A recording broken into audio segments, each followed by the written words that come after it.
Hey everyone, this is a speed paint I did of Megumi Fushiguro from Jujutsu Kaisen as a mermaid for my last mermaid piece of the year. Alright, so this pose was inspired by the Little Mermaid picture, and from here I decided I'll keep most of the pose the same, but we're going to change what we're doing with the hands and what's on the rocks. So what I did was I actually looked up fish shadow puppets, or like hand shadows, to match his cursed technique with like his shadows. However, there weren't many results for that, but there were results for how to make crabs with your hands for shadow, for like hand shadows. So what I did was I looked at those photos, redid that pose with my hands by myself, took some reference photos, and because of that, I was actually able to draw some pretty nice hands over here. As we can see, me slowly working on that first. I thought that would be like the main focus just because everything else has less detail in this pose. As like we can see, there's only like part of his upper body and barely any part of his lower body. So the hands would be the main focus, and it would be like he's learning a new curse technique under the sea.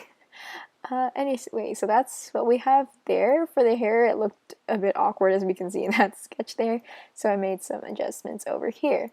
Now when it came to the flowers, I wasn't sure if I wanted to stick with lilies, so I actually looked up some flowers that I could use that maybe they had already used in Jujutsu Kaisen, and a lot of results I came across was when Hanami went and interrupted their, what was it called, their school fight.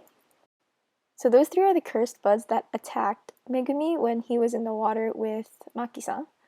And that little rose at the left is what Hanami had on his left shoulder, I think. So if you're able to recognize those, thank you so much. It took me a while to decide what kind of flowers to draw. And here's me just doing the base colors. Oh, yes, also I did keep the lily on his head just because it looked really nice.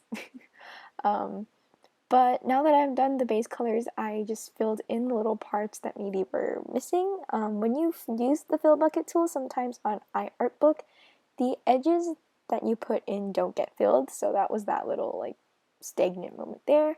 And like normal, starting with my shadows.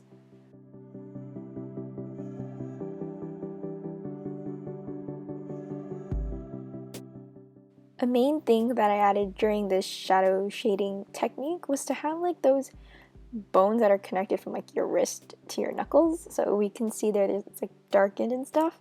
I think I mainly did that just because I had a nice reference picture that I was able to take. Actually what I did was I did the pose and I asked my parents to help me take a video of my hands so I could choose the right angle.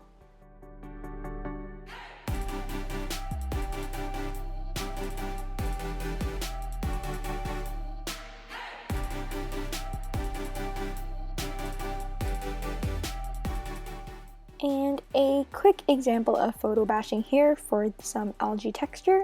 I had to try out two different textures actually. The first one didn't work out as well as I liked it to, so I had to find a new texture and import that. I think that's one thing I've learned from my past pieces, is to include some new textures so your piece doesn't look too smooth and one thing. Although that's kind of what I thought I wanted in the past. So now, in addition to that, what I'm doing is adding a branch in the background, as well as photo bashing again for the tail. So this branch, I just wanted something to happen in the background, so I lowered the opacity, added some different shading to it, and now I'm just doing my typical masks of color on top to finish off my piece.